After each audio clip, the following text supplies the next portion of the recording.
Hi friends, welcome to my channel. నేను ఈరోజు మీకు డైమండ్ షేప్ నెక్ అయితే థ్రెడ్ పైపింగ్ ఏ విధంగా స్టిచ్ చేయాలో చూపిస్తున్నాను. చూడండి ఫ్రెండ్స్, ఎటువంటి కట్స్ లేకుండా ఈ విధంగా కొంచెం ఫోల్డ్ చేసి అయితే మనం ఈ నెక్కను అయితే స్టిచ్ చేసుకోవచ్చు. చాలా బాగా వస్తుంది. చూడండి ఫ్రెండ్స్, ఏ విధంగా స్టిచ్ చేస్తున్నానో. కార్నర్లో చిన్న ఫోల్డింగ్ అయితే పెట్టుకోవాలండి. మనం ముందుగా థ్రెడ్ పైపింగ్ రెడీ చేసుకుని ఈ విధంగా కార్నర్స్ వచ్చేసరికి చిన్న ఫోల్డింగ్ అయితే పెట్టుకుని ఈ విధంగా స్టిచ్ చేసుకుంటే డైమండ్ షేప్ అనేది చాలా బాగా వస్తుంది. ఇది బోట్ నెక్లో డైమండ్ షేప్ అండి. ఎటువంటి బటన్స్ లేకుండా ఈ విధంగా మనం కుట్టుకోవచ్చు. చూసారా ఫ్రెండ్స్, ఎంత బాగా అయితే వచ్చిందో. చూసారు కదా, ఈ విధంగా డైమండ్ షేప్ అనేది ఫోల్డ్ చేసుకుంటూ కుట్టుకుంటే చాలా బాగుంటుందండి. ఈ విధంగా అయితే వచ్చింది మేము స్టిచ్ చేసినటువంటి బ్లౌజు.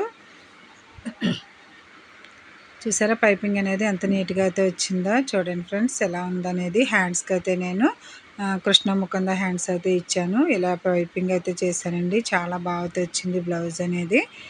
మనం పైపింగ్ ఈ విధంగా చేసుకుంటే చాలా బాగుంటుందండి.